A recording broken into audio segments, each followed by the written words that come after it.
Distinguished Toastmaster. Paula Summa has been a Toastmaster for over 20 years. She served as District 84 Director during program year 2022 and 2023. She is currently the District Retention Renewals Chair. Paula has been very involved with Toastmaster contests from club level to district level and has even had roles on the Toastmaster International Contest level. Nice. This evening, Paul is going to share with us what you need to know about being a contestant, how to prepare for a contest, and what resources are available to you to make this journey a success. Please help me welcome Distinguished Toastmaster Paula Summa. Please help me give a round of applause to her. And just so you know as well, all questions will be at the, excuse me. There's something on the screen for me. All questions will be towards the end. There'll be a part for question and answers. And as you go along, your question might be answered as you continue to the end as well. Please help me welcome Distinguished Toastmaster Paula Summa. Thank you. And Judy, you are going to record this, correct? It's being recorded right now. Okay, awesome. It's recorded. All right. Thank you, everybody. I am excited to be here and to share with you contest training for Toastmaster contestants for contest speeches. Now, if you've never competed in a contest, why not give it a try? And if you have competed, well, you already know what to do, right? You're ready to do it again. Well, even if you're not competing and you have no intention of competing, this session is for everyone. It's going to be helpful to anyone who either participates or even goes to a contest from club level all the way through to district level. So thank you again for being here. I'm just really excited that you're with us tonight. All righty. Now, when you press enter, it's supposed to switch to the next slide. And Judy knows that we did practice this today. All right. I'm going to go on to the next one, even though it's not popping up. The objectives for today are so that you can understand the rules, prepare strong speeches, and deliver with impact.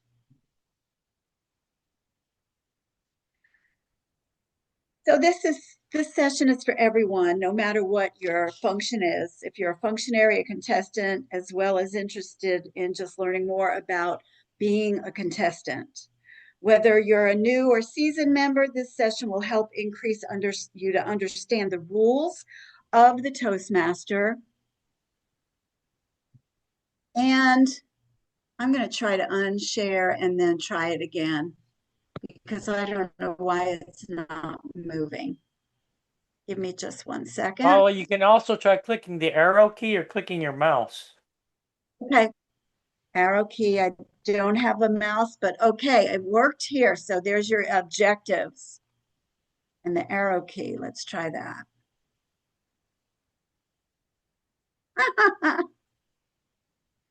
So it never fails. I want you to know that Judy and I went through this 4 times. Didn't we, Judy?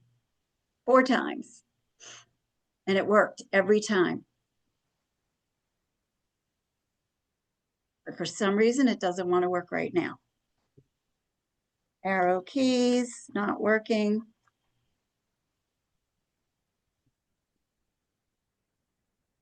Previous, next slide. Is there a down button? Is there a down button for you to hit? It's, yeah, but like it's not working. Oh, that's not working either? Okay. No, okay. I might have to play with it, and I apologize for that. All right, so contest types. We all know there's always the international speech contest. There's also an evaluation contest, a tall tales, table topics, and humorous. We choose 3 every year, and we go in order. We had elected to do this several years ago, that we would always have the international and the the evaluation, and then we would alternate between tall tales, table topics, and humorous on district level, and that also includes area and division level. Now, if you as a club choose to add additional, that's up to your club to decide, and you certainly can, but the only ones that will move forward would be the international evaluation in tall tales this year. And the international is the only one that moves on to international level.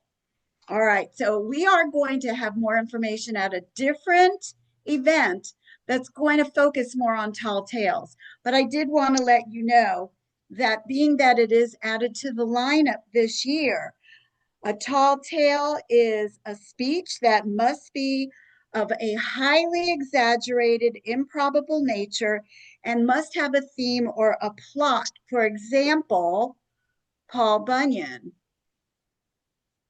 For example, the Pied Piper, and even Jack and the Beanstalk. So these are examples of different types of tall tales.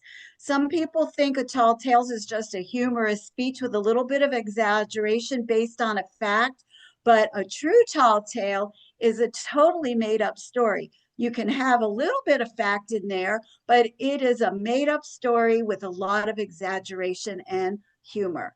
All right, and we'll definitely go into more detail at another training. So rules and eligibility. You want to make sure that you are not disqualified. So make sure you check your eligibility. You'll see a picture here of the most current contest rule book, and this is the one we're using this year. Check your eligibility, follow timing rules, and follow originality rules. What does that mean? Know the rules in advance. Sometimes people overlook the rules and you don't realize it until it's too late.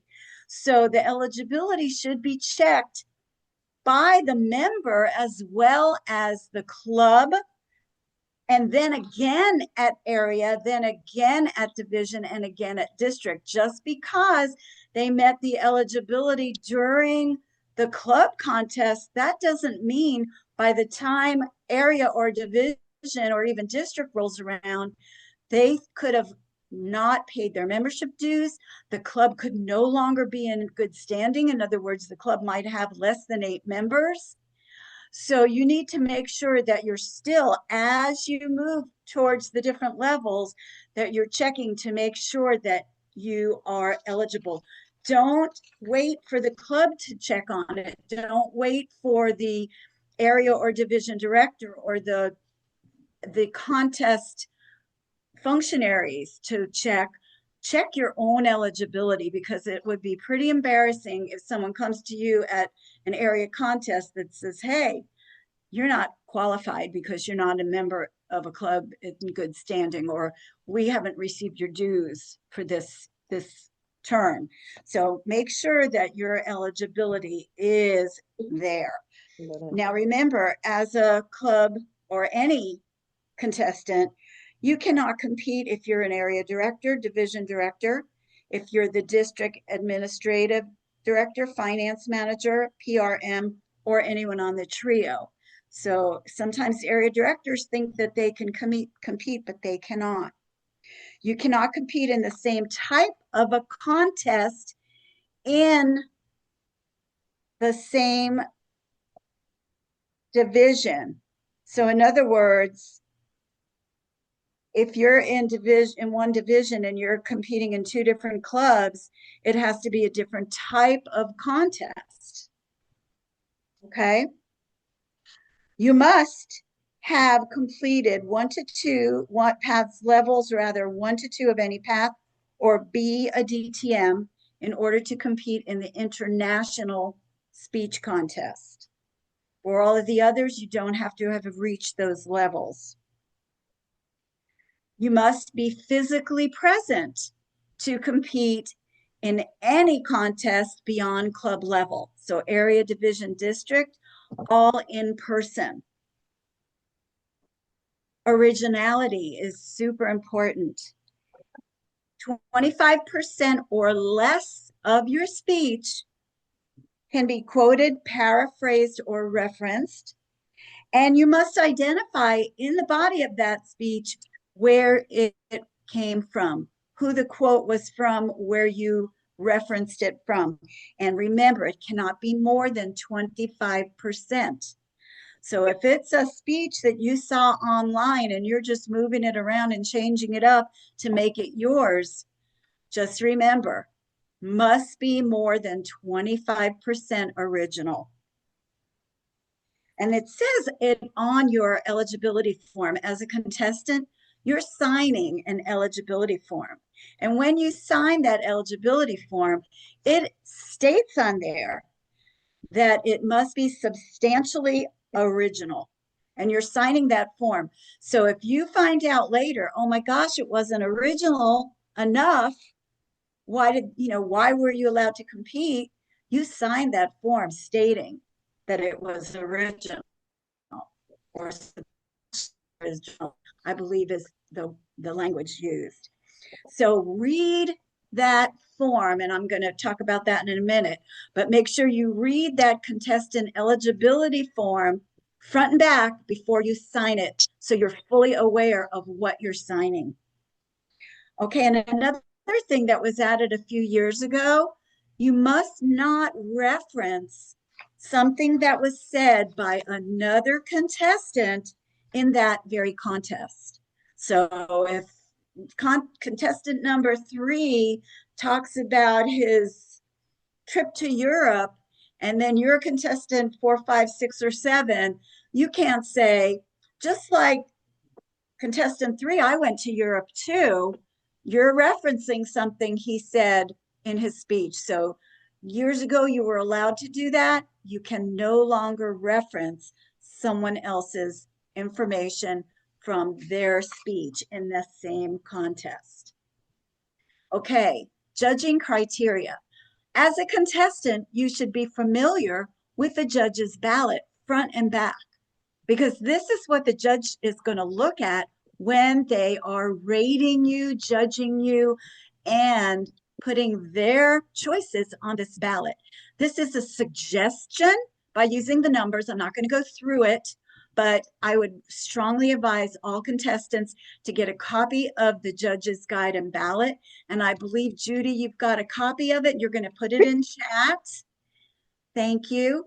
So that everyone can see that and print it, both front and back, because it's telling you what they're looking for and how much they should rate content, delivery, language, balance, substance, and style. It's all part of what the judges are looking at. So you as a contestant should know what the judges are looking at. It's not just what your speech is about, and it's not just your delivery. It's how you deliver it. It's the type of language, the colorful phrases, your body language, whether you're using the stage, all of that falls into it. Just like you're speaking at your club level, this is on a greater extent when you're speaking at a contest. So with that, knowing what you should look at to be judged, think about how you're going to prepare your speech. Prepare it in advance. Pick relatable themes, use stories, add humor to it, and have a clear structure. And these are things we talk about in our club meetings. These are things we put in, hopefully all, if not most of our speeches. A clear structure, opening, body, conclusion. Choose a theme that people can relate to. If you're speaking to men and women, I wouldn't focus your speech strictly on football scores, because maybe the women may not, all women, I'm speaking for myself. There's a lot of women football fans out there, but it's going to go right over my head. I'm not going to know what you're talking about. Use personal stories. 1 or 2, keep them small, keep them short, keep them brief. Don't stray too much away from your theme. Add humor. Everyone knows that something heartfelt and emotional is going to touch everyone in the audience, but adding a little bit humor in there always helps to make it better.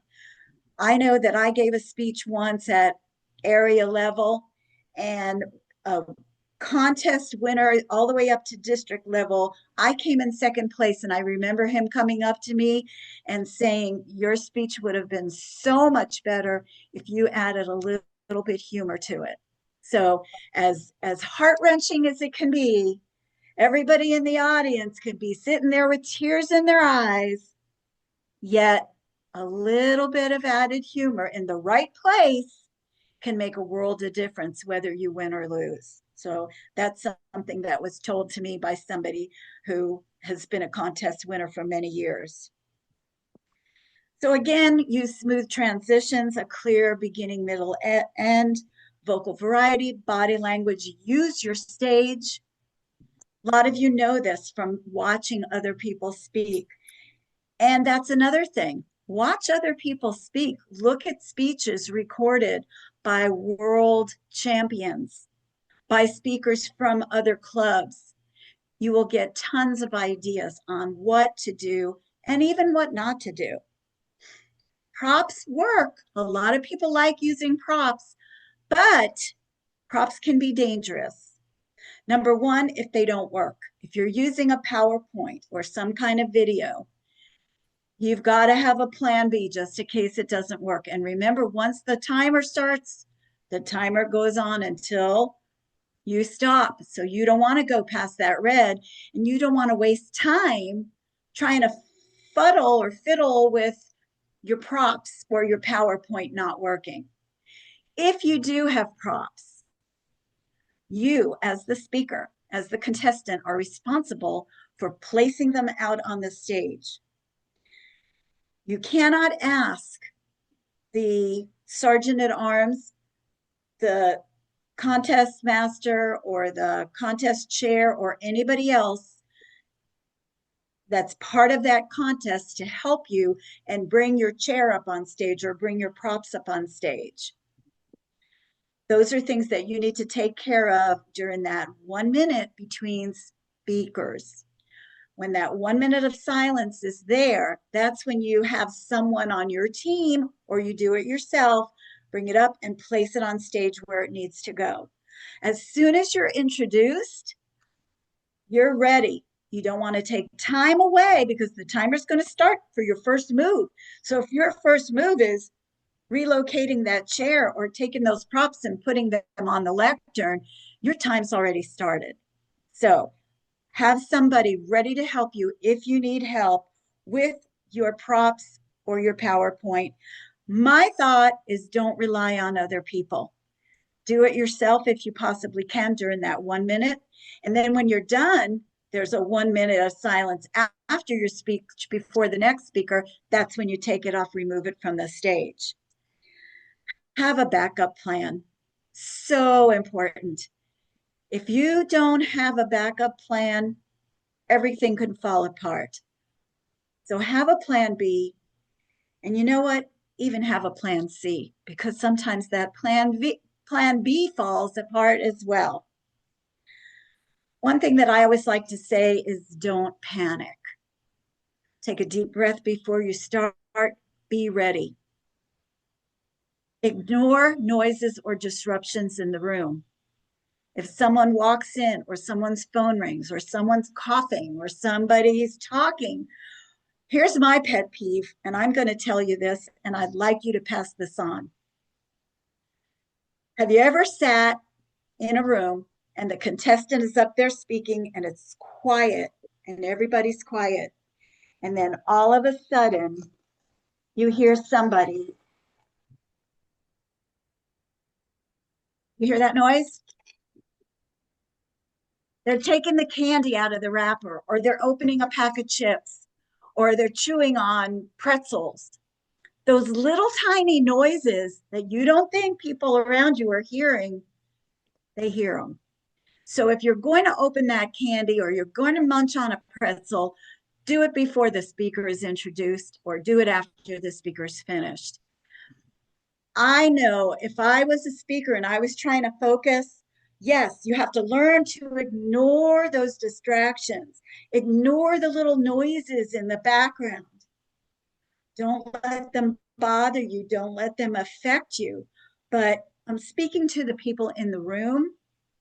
Be respectful of the speakers and don't munch on your snacks or open your packet of cookies while they're up there speaking. You can wait a few minutes and do it later. That is really geared to the non-contestants, but even if you're a contestant waiting to go up and, oh, you need to get that lifesaver or that mint before you get up there and speak, unwrap it when no one is speaking. That's just a personal thought, but I think it really does help. So practice, rehearse. Rehearse with a mentor, rehearse with your club, rehearse by attending other club meetings and giving your speech. Get feedback from them. Work on your gestures. Record yourself and watch that recording. Look at how you're doing. What did I do wrong? How could I do better? Simulate contest conditions. Have someone there with a light. Maybe make some noises in the background, so that you'll learn to ignore those background noises. If you go to other clubs and practice your speech, you can get club ambassador points. Don't forget that. Feedback from those who don't know you and don't know your style is very helpful. If you just do it at your own club, you're going to get feedback from your fellow club members, which is wonderful. But I think other people are going to be a little bit more critical, and I don't want to use the word in a bad way, but they're going to give you more advice. They're going to give you more tips if they don't know you. They're not going to do it to hurt your feelings. They're going to do it to help you, to be a better speaker, a better presenter, and a better contestant. So listen to what other people tell you. That doesn't necessarily mean you have to do what they tell you, right? If you're set in, okay, this is how I want to open, and somebody might say, I'd like to see a different opening. Think about it, maybe come up with some, but review and think, maybe discuss it with other people. You may get some really good advice, and you may get some advice that you just don't care to use. So that's entirely up to you. You are the one who ultimately decides on what you're going to say and how you're going to say it. But other people's advice is extremely helpful. There are lots of advanced clubs that specifically focus on evaluations. Visit a few advanced clubs and find out what their advice might be, what they think. You can get some wonderful, wonderful suggestions that way. So there's just so much to learn. Contest day tips. Arrive early, check the stage. A lot of places will allow you to get up on stage, walk around, even test the microphone. Where are you going to stand? Once you have your briefing, you're going to know where the stage is. Where can you stand? How far back can you go? How far front can you go? How far on each side? That's your stage. Where can you go? If there literally is a stage, can you get off the stage if it's a small room? Or do you want to stay on the stage if it's a large room, just to make sure everybody can see you? How low can you go? How high can you go? I mean, some people literally get down on the floor, sit or lay on the floor. Is that feasible for this environment? Test it out. Breathe, deep breath, smile. Expect the unexpected. Like I said earlier, there might be some noises. There might be some microphone issues. Speaking of microphone issues, a lot of places now are doing lavalier mics that clip onto your clothes or headsets. Those are great, but they pick up all the noise. So if you have a lavalier mic, you don't want to wear, if you're a woman, you don't want to wear a lot of heavy jewelry that can move around and make noise and distract from the sound of your voice. If you have a tie and a tie clip and you're moving around, that lavalier might move around and hit the tie clip. I don't know, does anyone wear tie clips anymore? Actually, I haven't seen them in years, but it's a thought. If you have a jacket or a coat or a sweater that flops. Make sure that mic is on the outside. So it's not going to be anything, nothing will hit against it or add additional feedback or noise. So expect the unexpected, any kind of surprises, practice, check in advance where you want to stand. You're going to be part of a briefing. And typically the briefing is going to occur prior to the contest. Some levels do the briefing in advance online. For example, the district, you might do the briefing in advance, either online or in person, probably at district level, but at area or division level, they might do an online briefing a day or two before the contest. If you are at the briefing, they're going to tell you a lot of things about being a contestant, what you need to know. Make sure you sign that eligibility form. Make sure you know the rules. And they're going to go over that with you. They will also draw for speaker place. And typically that's done in advance so that can be given to the contest master so that they know the contest order. Okay, another thing is when you do that form, there's a form that you're going to write down, and I believe it's on your eligibility form. If it is a humorous or an international speech, you need to write the name of your speech. So please clearly print that out so that they can read it. Also, the contest master might want to talk to you about the pronunciation of your name. Go over that with them. If they don't approach you, you go up to them. If you have a name that's difficult to pronounce, Kathy Lekadu, they might want to say Lekadow, Lekadu. I'm sorry, I'm not making fun of your name. I love your name, but I know that it's sometimes mispronounced. And we don't want to embarrass you or anybody else. So if your name has a difficult or unusual pronunciation, or it's not pronounced the way it's spelled, go up to the chief judge or the contest master and share that with them. Let them say the name several times so that you know that they've gotten it correct.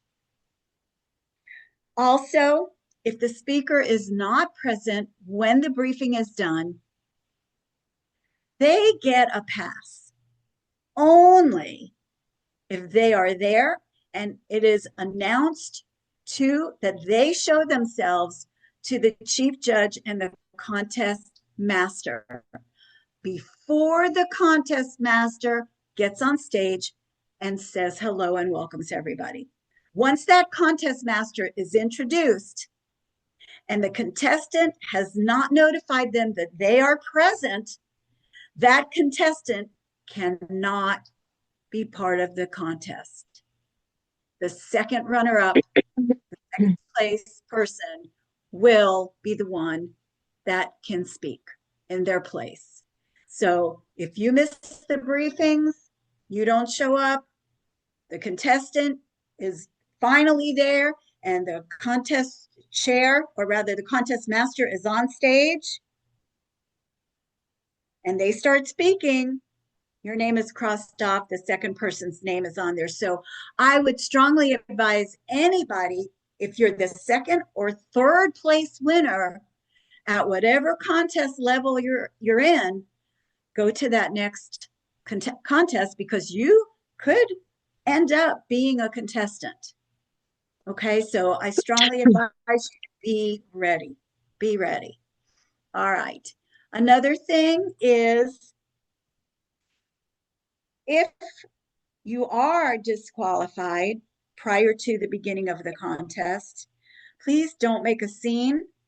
Please don't say or do anything. Just privately go and speak to the contest chair, and they will explain to you the rules. Okay. And I think this might or might not be on the contestant criteria but it definitely is in the rule book. So another thing, I strongly advise all of you to be familiar with the rule book. I'm not saying you have to read it from first to last word in the entire book, but find the information that pertains to contestants, pertains to judges, and pertains to your specific contest, because there are different rules for international, humorous, table topics, and tall tales. So it's a little bit of different ruling, and each of the judges' ballots are a little bit different as well. So they're looking for something different. So look at the ballot and the rules that pertain to your particular contest. All right. Another thing, watch the timing lights. Oh my gosh, it's so important. There have been international speech contestants on the big stage that have gone over by 6 seconds.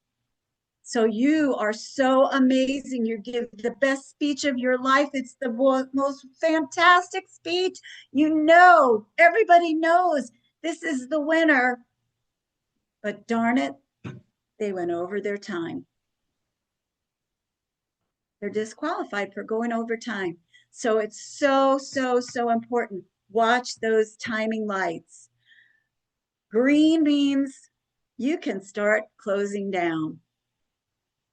Yellow means you better start closing down a little bit quicker and get that wow ending in, because once it turns red, it only stays red for 30 seconds.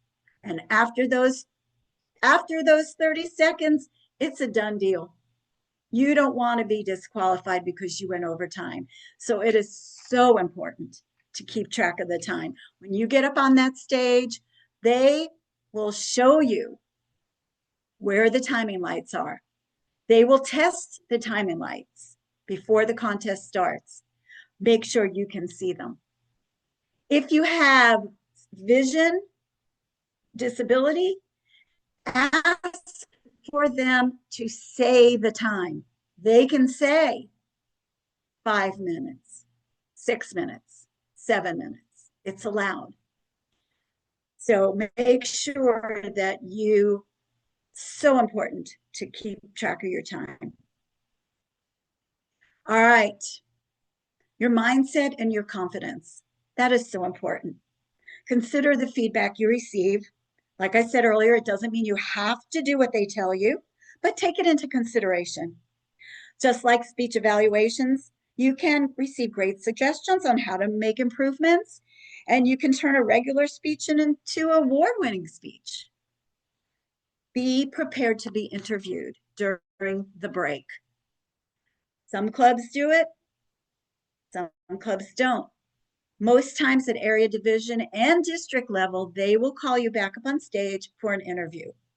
Don't give another 3 to 5 minute speech.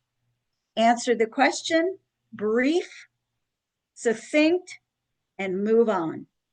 Even if there's a lot of time, that contest master will determine what they're going to do next. If there's a lot of time, they might ask you a second question, but be brief and succinct. Be prepared just in case they ask you a question about something you wrote on your profile. Why was this your favorite quote? What is your favorite book? Who's your favorite actor? Whatever it is that they asked you and you wrote something on there, they may ask you to go into a little more detail, or they might turn it around and ask you something totally different. So be prepared. Look at the speech contestant profile. It's item 1189. Review it, look at it, and that's the thing that you're going to fill out. All right. Resources. We have so many resources. We already talked about the rule book. Make sure you look at that. So important. And it's the one with, I can't remember her name, but she won 2 years ago, I believe. She didn't win this past year. She won the year before that. Montalvo. I'm sorry, say it, the first name? Louisa Montalvo. Thank you. Thank you, Fred. Louisa Montalvo. Thank you very much. Her picture is on the book. That is the most recent book. You want to look at that. It also has the date on the front. It has the year. Yes, thank you. It sure does, Vicki. Thank you so much. There was a while where they were not renewing them and you were still using the 2017s in 2021. But now it looks like they're updating it almost every year. So yes, look for the date on there as well. Thank you, Vicki. It is item 1171. There's also a speaker's certification of eligibility and originality.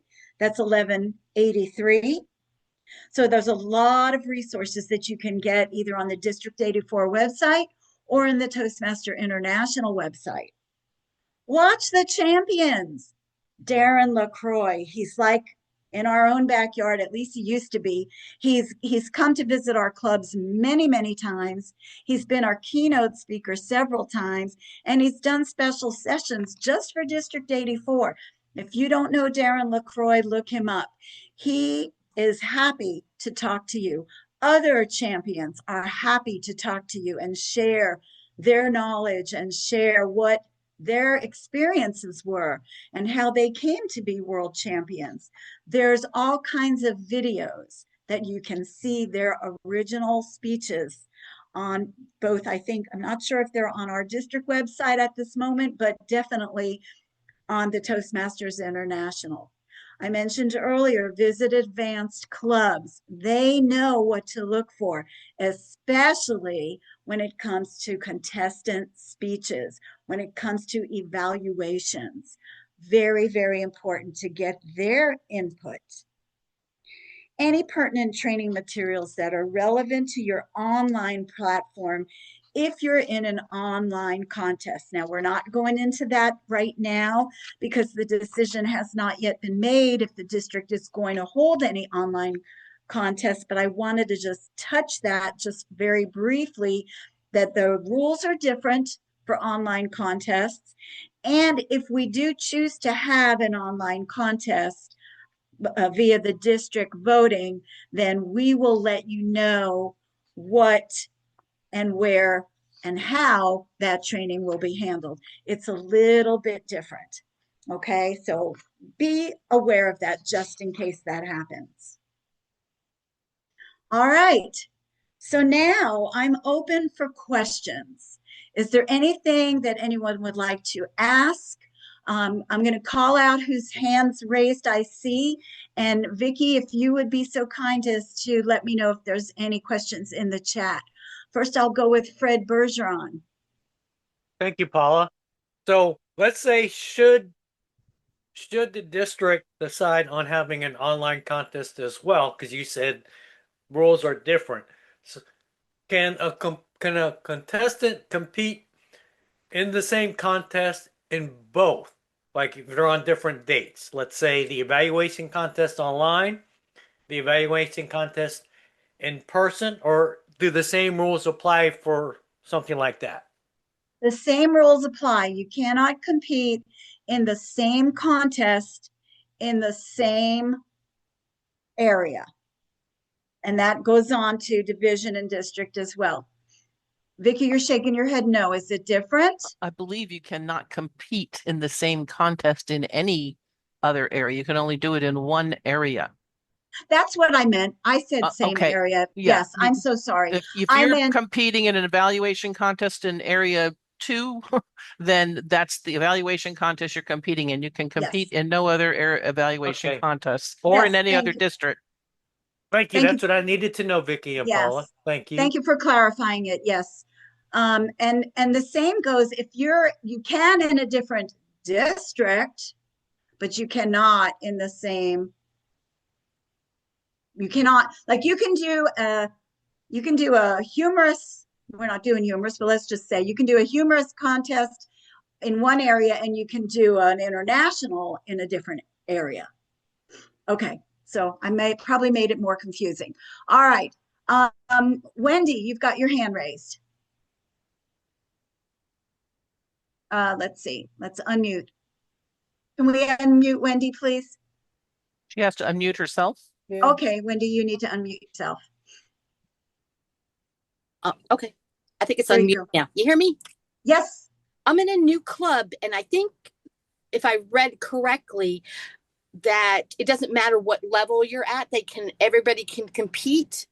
But if you're in a club that's been around for over a year, then you have to be a level 2. You've completed level 2, correct? that is correct. Okay. Yes, brand new clubs that have just chartered within the year, they are allowed to forego that rule. Great. Charmaine has her hand up. Okay, Jermaine? Hello. Yes. Good evening, everyone. This is new to me and first time, and I missed the very first meeting, so I'm not sure this was already discussed. What is the process for submitting your winners from your club level, or will that be Okay, discussed at another time?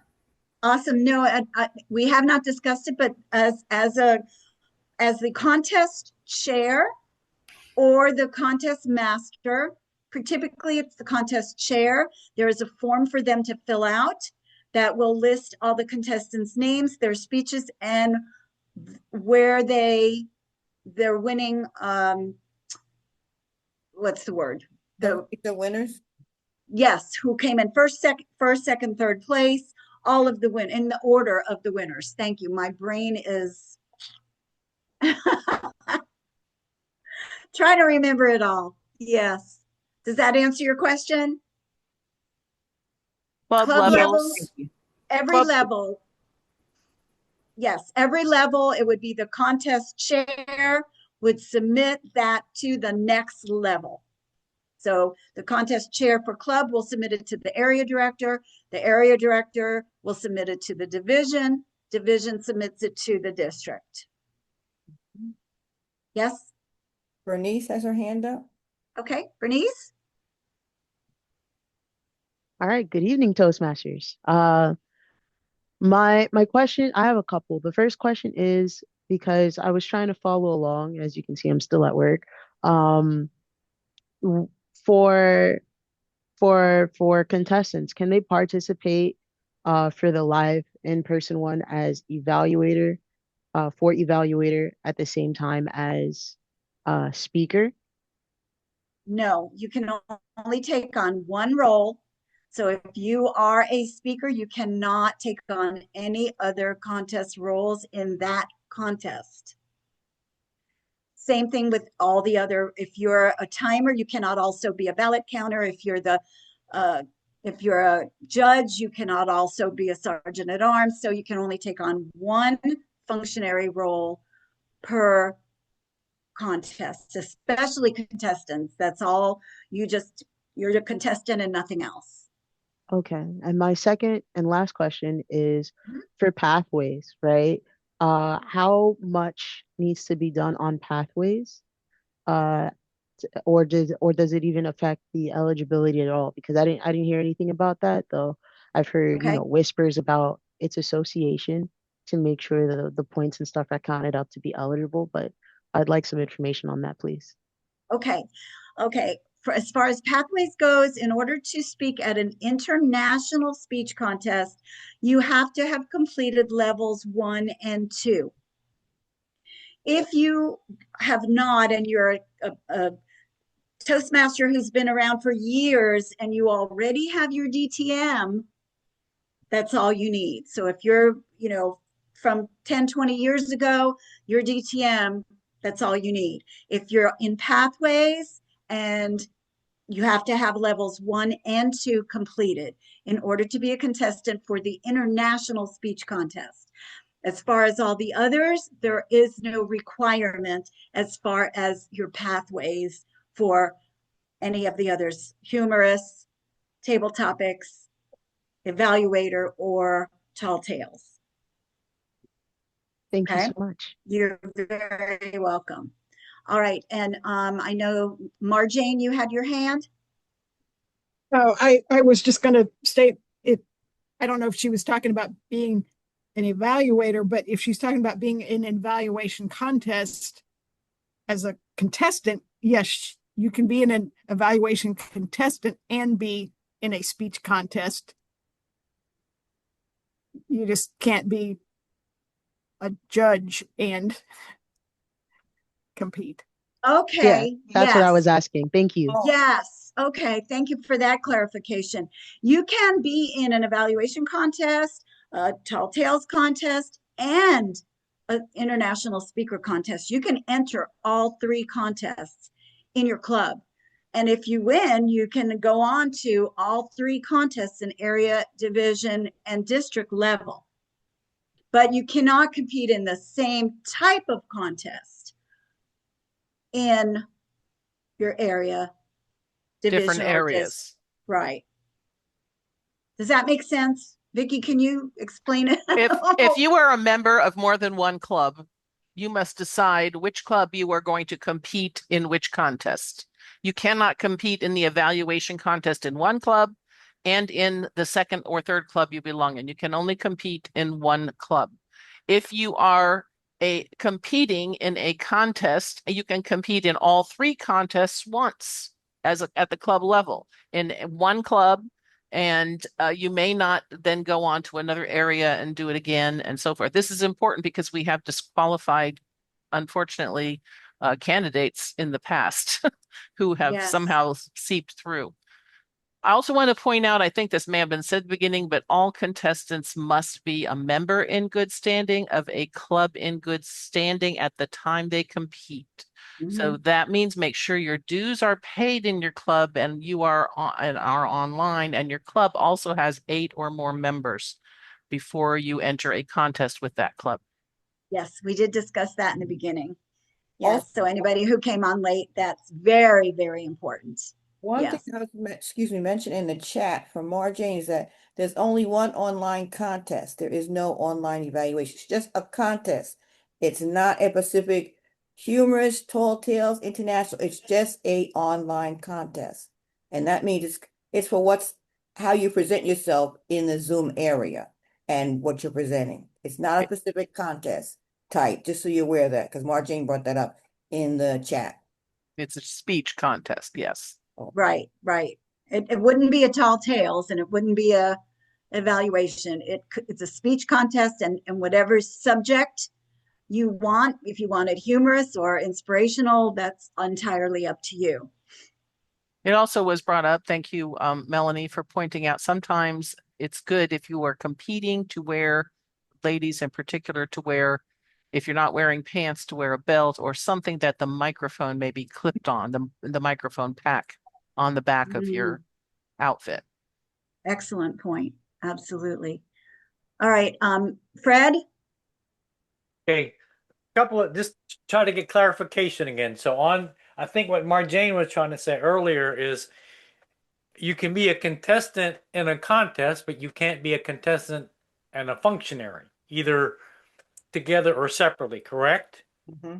You can be separately. You can be a contestant in the Tall Tales contest, and you can be a functionary in the international contest. They're two different contests. Yeah, you can be a functionary and a contestant, or you can be two different functionaries, but it has to be two different contests. Okay, that's what I wanted clarification on. And then the second one was one online contest only. Just for clarification, because I heard Judy say it wasn't a particular type of contest, but then I also heard that it wasn't evaluation or tall tale. So I just want some clarification on that. It should be, if it's decided to have an online contest, it will be a online speech contest. They don't specify if it's international or humorous, but typically it falls in that category. It needs to be a speech. Okay, so in other words, evaluation would be out because you won't have a test speaker. Correct. Okay, that's what I was trying to clarify. Okay, thank you. Evaluation Also- would be out, table topics would be out, and tall tales could or not, but the time frame on tall tales and what they're looking for is different. So you really want to stick with the international or humorous. 5 to 7 minute speech.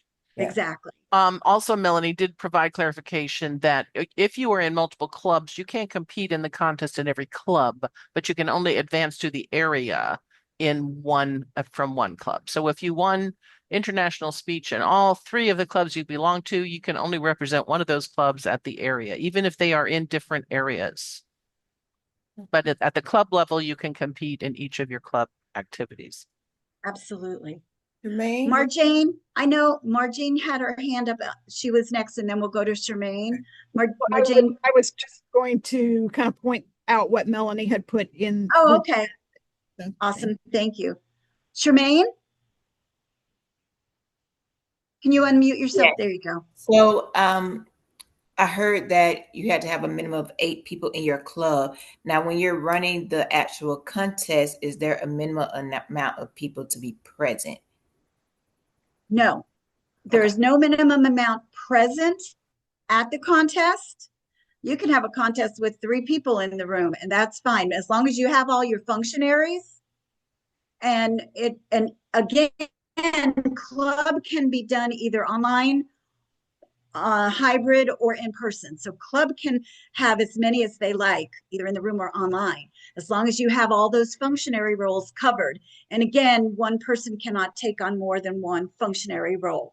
As best as, what's the word they use, Vicki? As best as reasonably possible, something like that. Thank you. As reasonably possible in the club level. They give a little bit of leeway for that as reasonably possible. But once you get to your area division and especially district, those rules must be followed perfectly. Absolutely. Wendy has her hand up. Okay. And Charmaine, did you have another question? No. All right. Wendy? And then clubs could choose not to have a contest and submit a name to the area. Absolutely. If the club chooses not to have a contest, they can elect someone, vote on someone. They could have just a club meeting where they have speakers and say, okay, we're going to choose you. You're going to represent the club. I mean, of course, they need to agree to it, but yes, they can choose who they would like to represent the club at area level. That's the only time they can do that. Areas cannot do it. Divisions cannot do it.